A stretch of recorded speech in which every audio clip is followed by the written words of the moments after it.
رضی اللہ تعالی عنہ دور خلافت میں اپنے غلام سے فرماتے ہیں آج میرا دل کرتا ہے کہ میں صحابہ کی آزمائش کروں، حضور کے صحابہ کو جانچوں کہ جو سیرتیں ان کی حضور کے ظاہری زمانہ پاک میں تھیں وہی کردار وہی سیرت آج بھی ہے یا اس میں کوئی تبدیلی آ گئی۔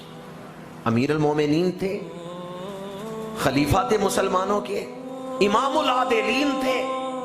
غلام کو بلایا، کہا یہ لو 400 درہم، جاؤ حضرت ابو عبیدہ بن الجراح کے پاس، انہیں جا کے یہ میری طرف سے تحفہ دو، ہدیہ دو، کہنا عمر بن خطاب نے آپ کے لیے بھیجا ہے، اور یہ ہدیہ دے کے کچھ دیر وہاں کھڑے رہنا، دیکھنا وہ کیا کہتے ہیں اور کیا کرتے ہیں۔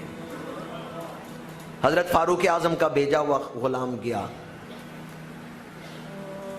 حضرت ابو عبیدہ بن الجراح رضی اللہ تعالیٰ عنہ کی بارگاہ میں 400 درہم پیش کیے کہ یہ امیر المومنین نے آپ کے لیے بھیجے، حضرت عمر بن خطاب رضی اللہ تعالیٰ عنہ نے آپ کے لیے بھیجے۔ ابو عبیدہ بن الجراح نے دعا کے لیے ہاتھ اٹھا دیے، یا اللہ میرے بھائی عمر نے جو میرا خیال کیا ہے، اخوت کو پیش نظر رکھا ہے، وہ جو اسلامی بھائی چارہ ہے اس کا خیال رکھا ہے، انہوں نے میرے لیے تحفہ بھیجا ہے، یا اللہ اس عمل کو قبول فرما، یا اللہ میرے بھائی عمر کو بہتر بدلہ عطا فرما، نعم البدل عطا فرما، انہوں نے میری طرف اپنا مال بھیجا ہے، یا اللہ تو ان کے مال میں برکت عطا فرما، اور صرف دنیا میں ہی نہیں، یا اللہ قیامت کے دن تو ان کو اس کا اجر عطا فرما۔ دعا مکمل ہوئی، پھر انہوں نے اپنے غلام کو بلایا، حضرت فاروق اعظم کا غلام کھڑا ہے، وہ دعا میں شامل ہوا ہے۔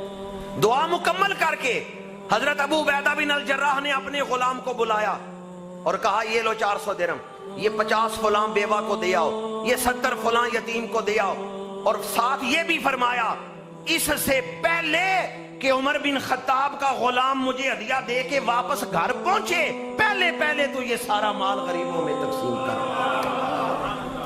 جب امیر المومنین کے غلام نے یہ آواز سنی، کانوں سے یہ آواز ٹکرائی کہ حضرت ابو عبیدہ بن الجراح فرما رہے ہیں اس سے پہلے کہ فاروق اعظم کا غلام واپس حضرت امیر المومنین کی خدمت میں پہنچے، اس کے واپس پہنچنے سے پہلے تو یہ سب کچھ تقسیم کر دیں۔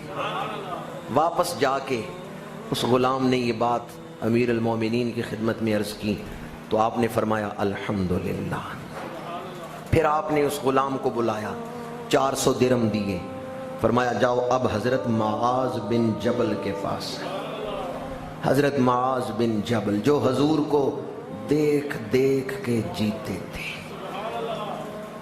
جب حضور نے فرمایا نا معاذ یمن کی طرف بھیجتے ہوئے، معاذ آئندہ جب تو مدینہ منورہ آئے گا میرے ممبر کو دیکھے گا، میرے روزے کو دیکھے گا، میرا وصال ہو چکا ہوگا، تو حضرت معاذ بن جبل کے قدم نہیں اٹھتے تھے یمن کی طرف، زاروں قطار رو رہے تھے۔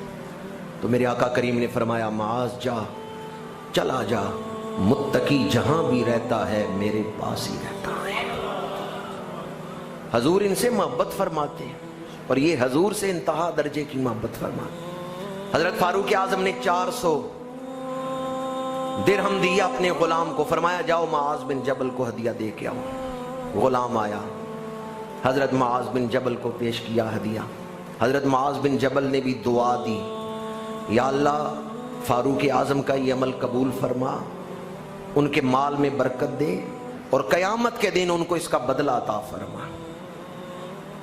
اور پھر انہوں نے بھی وہی کام کیا جو حضرت ابو عبیدہ بن الجراح نے کیا تھا، اپنے غلام کو بلایا، یہ 50 درہم میرے محلے میں فلاں بیوہ ہے اس کو دے آؤ، یہ 50 درہم فلاں مسکین کو دے آؤ۔ آپ بانٹ رہے تھے کہ گھر سے پردے کے پیچھے سے آپ کی اہلیہ کی آواز آئی، انہوں نے کہا جو ہدیہ آیا ہے امیر المومنین کی طرف سے آپ سب باہر ہی تقسیم کر رہے ہیں، گھر والوں سے بھی پوچھ لیں کہ آج شام کا کھانا ہے یا نہیں، آج شام چولہا جلانے کے لیے کوئی انتظام ہے یا نہیں، گھر میں تو شام کا بھی کھانا نہیں ہے، اور آپ جو ہدیہ آیا سب کچھ باہر ہی بانٹ رہے ہیں۔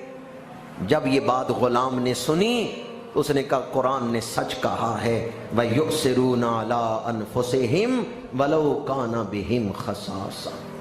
اپنے گھر شام کا کھانا بھی نہیں، اور امیر المومنین کی طرف سے جو کچھ آیا ہے وہ غریبوں میں بانٹ رہے ہیں۔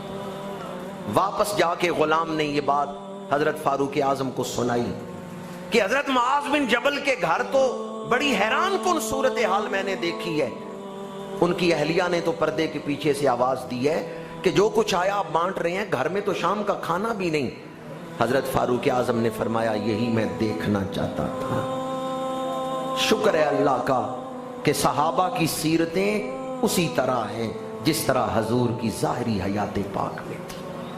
حضور نے اپنی نگاہ سے ان کی جو تربیت فرمائی ہے، مرور زمانہ سے، حالات کی گردش سے ان کے کردار میں تبدیلی نہیں آئی، بلکہ وہ حسن سیرت پر ثابت قدم ہے۔ اللہ کے رسول نے انہیں جو نور عطا کیا تھا، صحابہ اس نور کو سنبھالے ہوئے ہیں۔ اور وہ نور کون سا نور ہے؟ وَيُؤْثِرُونَ عَلَىٰ أَنفُسِهِمْ وَلَوْ كَانَ بِهِمْ خَصَاصَةٌ۔ انسانیت کی معراج۔ اگر نمونے کے لوگ دیکھتے ہوں، انبیاء تو نبی ہیں نا، وہ تو کمال درجے کے ہیں۔